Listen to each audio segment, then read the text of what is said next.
I never expected a simple drive to turn my life upside down. I thought I was just doing something sweet, something harmless, a little surprise for my husband, Daniel. But the second I saw her car, parked conspicuously in the VIP lot of the golf club, my heart dropped like a stone in icy water. Rachel. My best friend, the one person I trusted more than anyone, the one who knew every secret, every fear, every hope of mine. Why was her car there? And why did I suddenly feel the cold rush of dread crawling up my spine? But before we continue, please subscribe and turn on the notification bell for updates. It all started that afternoon. I remember glancing at my phone for the 5th time in 10 minutes, half expecting a message from Daniel saying he was free, half expecting nothing at all. He had told me he was heading to a business dinner, some corporate thing he insisted was important. I trusted him. Or at least, I thought I did. But there was a nagging feeling, something faint, almost imperceptible, that told me something didn't sit right. You know that feeling, right? That tiny whisper in your gut that says, pay attention. Something isn't what it seems. I ignored it. I usually ignored it. Until that day. Driving up to the club, I felt a bubbling mix of excitement and nerves. I imagined Daniel's face lighting up when he saw me. Maybe he would stand, slightly embarrassed, a little flustered, and pull me into a hug that made the whole world disappear. That's what I pictured. But reality? Reality was different. Reality hit me in the form of a sleek black car parked in the VIP lot, Rachel's car. I knew it immediately. That car. Those tires. That subtle scratch along the rear bumper she always complained about. My stomach twisted, and suddenly the butterflies of excitement in my chest turned into an anxious knot. I parked a few spaces away, my hands gripping the wheel like I could somehow ground myself. I took a deep breath and tried to calm down. Maybe it was innocent, I told myself. Maybe Rachel had some reason to be here. Maybe it was just coincidence. But deep down, I knew better. That knot in my stomach wasn't going away. It was tightening. And then I heard it, the laughter. Faint at first, muffled through the thick walls of the building, but unmistakable. A sound so familiar, so intimate, that it sent shivers down my spine.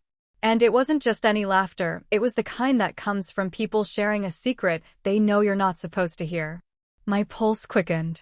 I sat in my car for what felt like an eternity, listening, trying to piece together the scene I wasn't supposed to see. Should I leave? Could I leave? My mind raced. Part of me screamed at me to drive away, to retreat to safety, to pretend I'd never noticed. But curiosity is a dangerous thing, isn't it? And it's more dangerous when it's mixed with fear, with suspicion, with the sting of betrayal that you can't yet confirm. Something inside me pushed me forward, made me put the car in drive, and walk toward the building like I didn't already feel the weight of what I might discover. The hallway leading to the private rooms was quiet, eerily so. The polished floors reflected the overhead lights, making the space seem longer, almost endless. I could hear it more clearly now, the laughter, the murmured words, the faint clinking of glasses. My own name. They said it, and I froze. It wasn't shouted, not in a dramatic way. It was casual, intimate, deliberate. My heart nearly stopped. Hearing my name in a context I didn't understand, it was like someone had yanked the floor out from under me. I wanted to turn back, to escape, to pretend I hadn't heard it, but I couldn't. I was rooted to the spot, torn between disbelief and the urge to know the truth. I kept moving, my steps careful, silent, like I was walking on the edge of a cliff. Every sound made me jump, the soft murmur of conversation, the laughter that wasn't meant for me, the subtle shuffle of chairs. My mind was spinning, replaying every interaction I'd had with Daniel and Rachel over the past few weeks.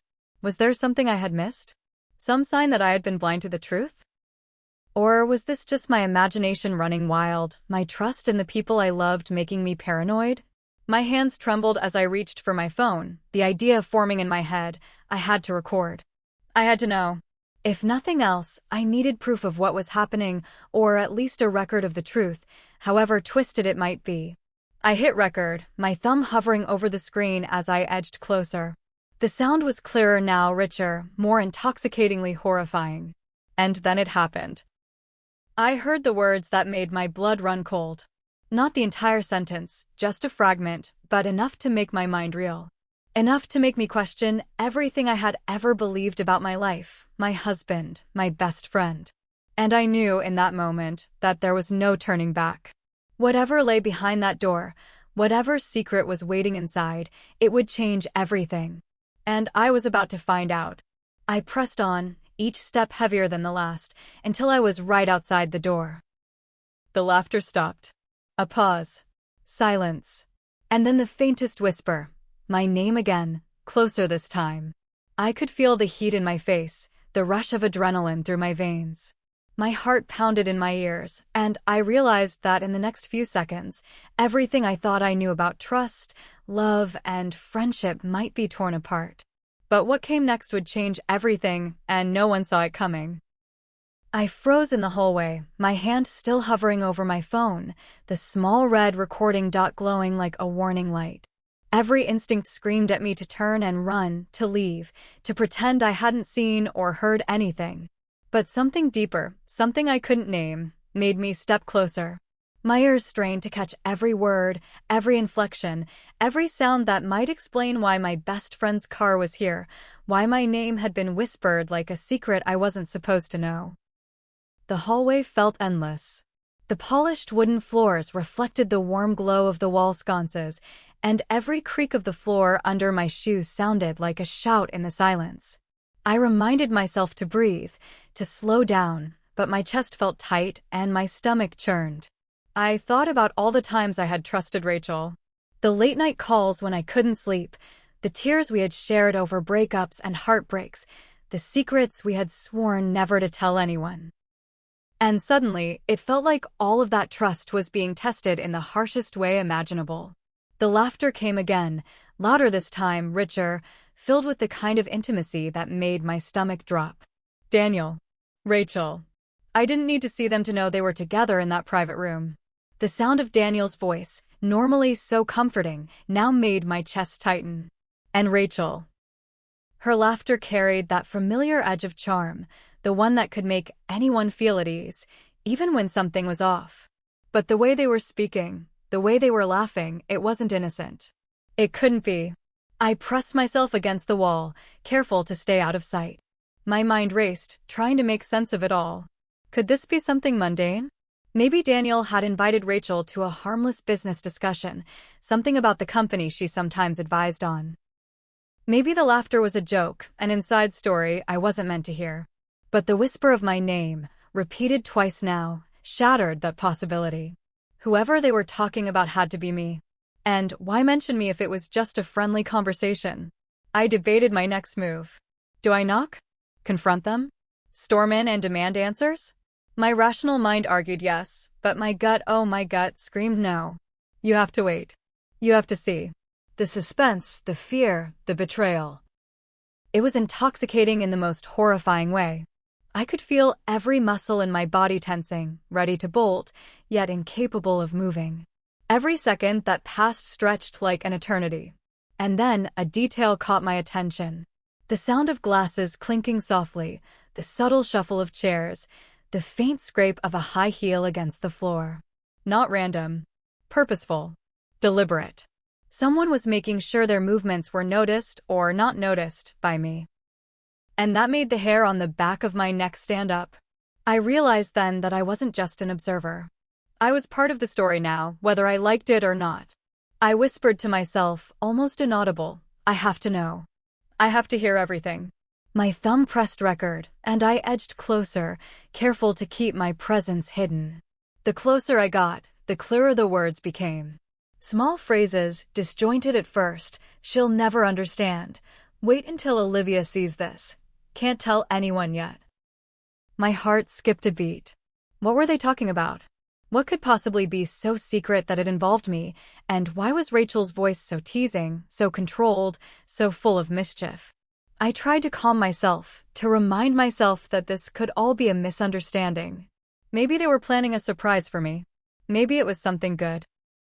But my mind betrayed me, racing through every betrayal I could imagine, every scenario where trust turned into deception, every possible nightmare involving Daniel and Rachel. The walls of the hallway seemed to close in, the air thick with tension.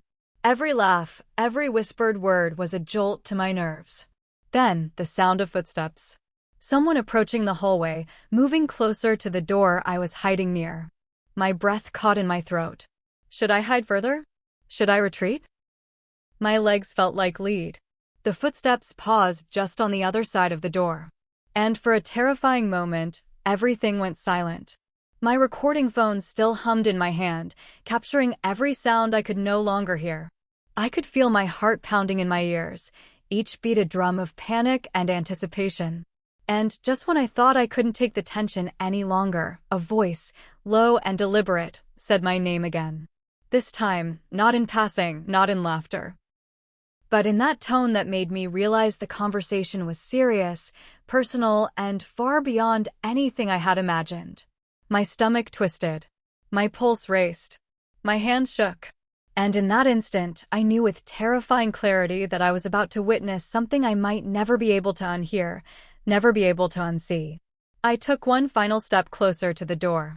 The doorknob gleamed in the dim light, the faint squeak of the hinges waiting to betray me. My thumb hovered over the handle. And just as I was about to make the decision, a sound, laughter, sharper, almost sinister, cut through the air, freezing me in place. My breath caught. This wasn't just a conversation. This was a game. And I was caught in the middle. I wish I could say I walked away. I wish I could say that I left, heart pounding, and never looked back. But I didn't. I stayed. I pressed record and inched closer to that door, every nerve in my body screaming that I shouldn't be here, but every ounce of curiosity refusing to let me stop. The words I had overheard before, they were just fragments, tantalizingly incomplete, but now, the full conversation was beginning to reveal itself, piece by piece. And what I heard made my chest tighten, my fingers curl around my phone as if it were a lifeline. Daniel's voice carried first, casual, but there was a tension beneath it that set my teeth on edge. "You're overreacting," he said, and I could almost picture him leaning back in his chair, trying to sound calm, trying to disguise whatever secret he was hiding. Then Rachel's voice, smooth and teasing, came in, the kind of laugh that could disarm anyone. "Overreacting? Olivia would freak if she knew. You're lucky I'm here to calm things down." My stomach sank. Olivia would freak? They weren't talking about me in passing. They were talking about me, right now, without knowing I was listening. I pressed myself closer to the wall, careful not to breathe too loudly. My mind raced, reconstructing everything I had seen over the past few weeks. The subtle distance Daniel had started keeping, the vague excuses about late meetings, the fleeting looks that didn't quite reach his eyes. And Rachel, my Rachel, who always had a reason to be around, always checking in, always smiling like she wasn't hiding anything. Every memory suddenly seemed suspicious, every smile and every laugh loaded with a meaning I hadn't noticed until now. Then I heard it, a phrase that made my stomach flip upside down. "She can't know about the meeting until tomorrow. It has to be perfect." My breath caught. The meeting? Perfect? My mind immediately jumped to the worst-case scenario. Was this an affair? A betrayal I could never have imagined? Every fear I had tried to suppress came rushing forward like a tidal wave. I gripped my phone tighter, ready to retreat, but unable to move. The conversation continued, teasing and tense all at once. Daniel's voice, more nervous now, muttered something I couldn't catch completely. Rachel chuckled, low and confident. "Relax. I've got it all under control. She'll never suspect a thing." My pulse spiked. She's controlling the situation. And I'm the one being watched. My hand shook. This wasn't just a casual conversation about work or business. They were planning something, and I was trapped, an uninvited witness to a secret I didn't understand but instinctively feared. I debated stepping into the room, confronting them head-on, but the knot in my chest said no. I had to know more before I could react. I had to understand the context before I could make sense of what I was hearing. My thumb hovered over the record button, silently promising myself that no matter what happened, I would have proof, I would have clarity, even if it terrified me. Then came the twist, one that made my heart stop. Someone else entered the room. I didn't recognize the voice at first, deep and authoritative, with a calmness that contrasted sharply with the tension between Daniel and Rachel. "Everything is ready for tomorrow," the voice said. "We just need to make sure Olivia is none the wiser." My blood ran cold. Another person? What was this about? What could be so important, so secret, that it required multiple people and meticulous planning, and why was my name being whispered like I was a problem to manage? The realization hit me harder than any blow could. This wasn't a simple misunderstanding. This wasn't a casual joke or a harmless meeting. Whatever was happening here, I was part of it, even if I didn't yet know why. And that thought, that creeping, terrifying thought, wrapped around me like a vice. My mind raced, trying to imagine every possible scenario. Was Daniel betraying me? Was Rachel manipulating me for her own gain? Or was there something else, something so unexpected that I couldn't yet conceive it? I pressed record again, desperate to capture every word, every nuance, every sound that might explain what was going on. The conversation grew louder, more animated, yet I still couldn't make sense of it entirely. Phrases like, "she can't know," and "perfect timing" repeated, layering confusion and dread. My pulse hammered in my ears. Each word, each laugh, each subtle inflection sent shivers down my spine. The room was no longer just a private dining space. It had become a stage, and I was witnessing a drama I had never been prepared for. And then, a sound that made my blood run cold. Daniel's laughter, awkward, nervous, almost forced. Rachel's reply, soft and coaxing, "Don't worry. Everything's going to go exactly as planned." My brain reeled. What exactly was planned? What could possibly require this level of secrecy and manipulation? My fingers were white-knuckled on my phone, my breath shallow, my mind spinning. I wanted to scream, to knock on the door, to demand answers, but fear held me in place. And just when I thought I couldn't stand the suspense any longer, I heard it, the words I had been dreading, the whisper that made my heart seize. "Olivia will never forgive this. If she knew now, it would ruin everything." I froze, every nerve in my body alert. They were talking about me. About what? About something I wasn't supposed to know? My thoughts collided in a chaotic storm. My trust, my love, my friendship, it all felt like it was teetering on the edge. I wanted to turn away, to flee, to protect myself from whatever revelation was about to hit, but I couldn't. Not yet. I took a trembling breath. I had to see. I had to confront whatever truth was behind this. But I knew, in the pit of my stomach, that whatever happened next would not just shock me, it would change everything I thought I knew about Daniel, Rachel, and the life I had built. But what I was about to discover behind that door was more complicated, more shocking, and far more personal than I could have ever imagined. I took a step closer to the door, my hand trembling as I reached for the handle. Every instinct screamed at me to stop, to walk away, but my body betrayed me. I wanted the truth, whatever it was, even if it shattered everything. I could hear the conversation more clearly now. Daniel's nervous laughter, Rachel's teasing tone, the low, steady voice of the third person weaving through the room. It was like a symphony of deception, and I was stuck in the front row. I hesitated, my shoulder brushing the doorframe. My mind raced. What if this was something catastrophic? An affair? A betrayal I couldn't recover from? Or maybe something darker, something I hadn't even imagined? The words I had heard before hinted at secrecy, manipulation, and control. And now, standing on the threshold, I felt like I was about to step into a storm. I inched the door open just enough to see. The private room was dimly lit, the air heavy with the smell of wine and expensive perfume. Daniel was seated at the table, slightly hunched, nervously glancing at Rachel, who leaned forward, her posture confident, almost predatory. The third person stood near the far wall, clipboard in hand, quietly observing the interaction. My stomach twisted. It was worse than I thought, or maybe it wasn't. My mind couldn't decide. I pressed myself further into the doorway, trying to make sense of what I was seeing. Daniel's hands shook slightly as he reached for his glass. Rachel smiled, a smile that didn't reach her eyes, the kind of smile that hides as much as it reveals. They spoke in hushed tones now, careful to keep their words measured, controlled. And then I heard it, my name again, followed by a phrase that made my heart hammer in my chest. She'll never know until tomorrow. It has to be perfect. My knees nearly gave out. The voice didn't sound like betrayal.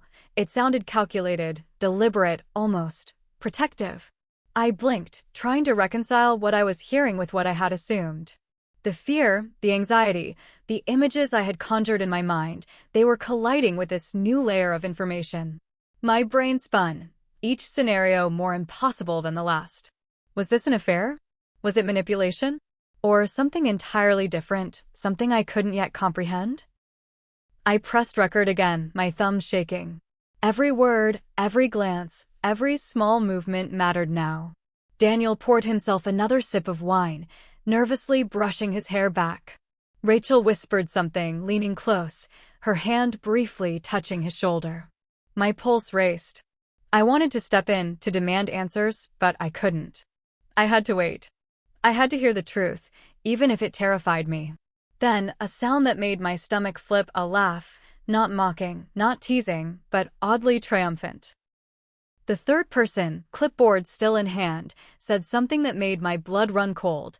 Everything is set. She won't suspect a thing until the right moment. I froze. Set? Right moment? My mind flared with confusion. They were clearly planning something that involved me. But what? And why was Rachel so involved? Why did Daniel sound so uneasy? I took a shaky breath. I couldn't process it all at once. My heart pounded like a drum in my ears, adrenaline surging through my veins. Every instinct told me to flee, to hide, to retreat. But I was glued to the doorway, mesmerized, terrified, and desperate to understand. I had to know. The stakes were higher than anything I had imagined. Finally, Daniel spoke directly, his tone measured but strained. We just have to make sure Olivia doesn't suspect anything.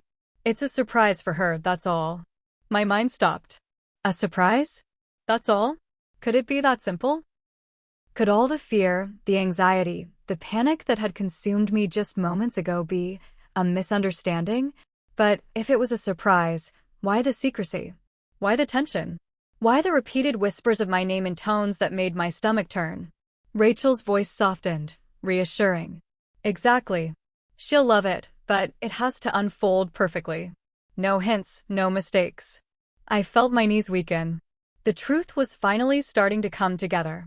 What I had feared, a betrayal, a secret affair, a manipulation, wasn't exactly what I expected. And yet, the way they had orchestrated this, the control, the careful planning, the secrecy, it had been intoxicating, almost dangerous in its intensity. I stepped back slightly, trying to steady myself, to breathe. The adrenaline was overwhelming. Every fiber of my being was screaming that the danger had passed, that this was not the nightmare I had imagined. But even as relief began to creep in, I realized something terrifying. The web of secrecy, the manipulation, the careful planning, it hadn't been for them to deceive me in a cruel way. It had been for something bigger, something I couldn't yet fully understand. And I knew, with a sinking certainty, that the next day the reveal would change everything. I stayed there for a long moment, recording silently, capturing every gesture, every word, every subtle nuance. And just when I thought I had seen it all, Rachel glanced toward the doorway, her eyes catching mine for just a second. That fleeting glance sent a jolt through me. Did she know I was there? Could she see me? Or was it simply my imagination, fueled by fear and adrenaline? My breath caught. Every second that passed now felt like a lifetime. I knew, without a doubt, that whatever happened next would be pivotal. My heart raced. My mind spun. I was caught in a storm of fear, anticipation, and curiosity.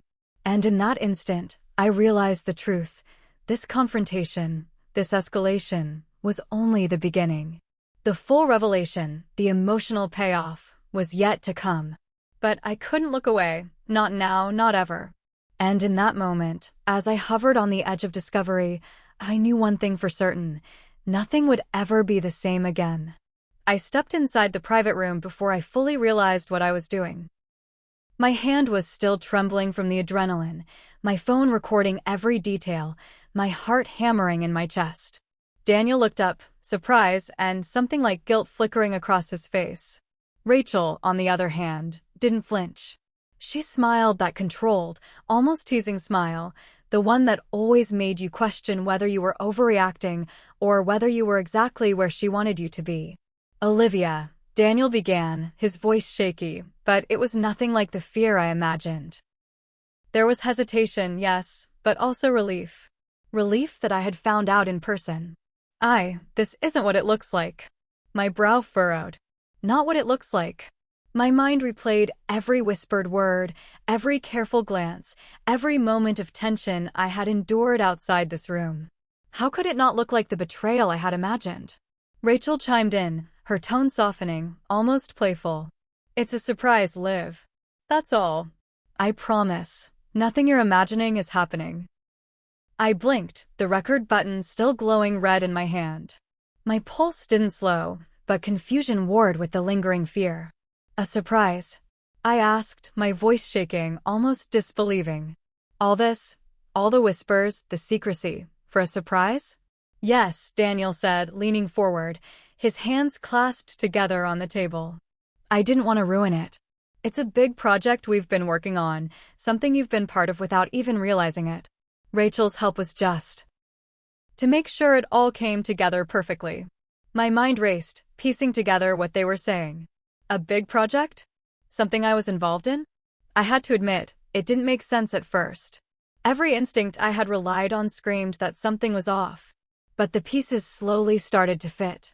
Rachel added, we were planning a surprise event at the club. All the secrecy, the careful timing, it was just to make it perfect. We didn't want you to suspect a thing. My knees felt weak as relief and disbelief collided. Months of tension, anxiety, sleepless hours replaying every word and glance, they had all been part of a plan to surprise me. Not betray me. Not deceive me in a cruel way. A project, a celebration, something that would honor me. And yet, the emotional roller coaster wasn't over. I realized that while this wasn't a betrayal, it still had consequences. The manipulation, the secrecy, the control. They had all been intense, bordering on suffocating. Rachel had orchestrated every detail, and Daniel had allowed it, perhaps thinking it was harmless, perhaps thinking it was the only way to keep me in the dark. My trust had been stretched, my perception tested, and my emotions had been toyed with intentionally, though not maliciously. I took a deep breath, letting the tension slowly release from my body. I looked at Daniel, then Rachel, and finally down at my phone, still recording everything. The weight in my chest lifted slightly, replaced by an understanding of what had actually happened. Relief mixed with lingering apprehension. My best friend hadn't betrayed me, but the intensity of their secrecy had almost convinced me otherwise. And that realization made me think about trust, about the fragility of perception, about how easily fear can warp reality. Okay, I finally said, my voice steadier than I felt. So, all of this panic, this fear, was just for a surprise? Daniel nodded, a small, sheepish smile breaking through. Rachel laughed softly, the kind of genuine laugh that makes your heart forgive, even if just a little. Yes, she said. And we promise, it'll be worth it.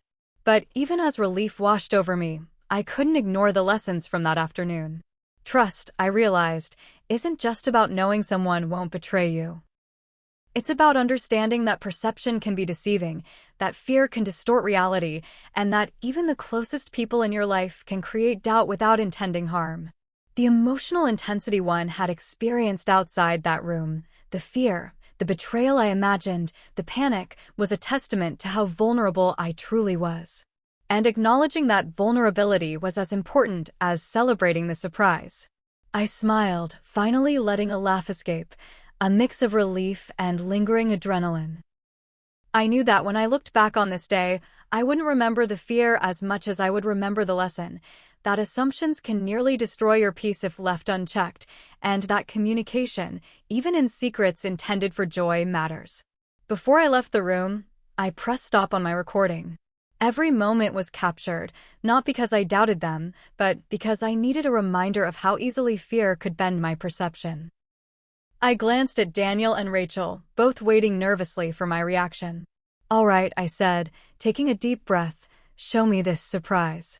And as they led me toward the VIP hall, unveiling the project they had been planning in meticulous detail, I realized something profound. Life is unpredictable. Friends can confuse you, situations can seem worse than they are, and sometimes your imagination can be your greatest enemy. But when truth comes to light, it's as transformative as it is shocking. So, if you've ever felt doubt creeping into your heart, if you've ever been certain something terrible was happening behind your back, remember this: fear can make monsters out of ordinary situations. And sometimes, the reality, though surprising, is far sweeter than anything you could have imagined.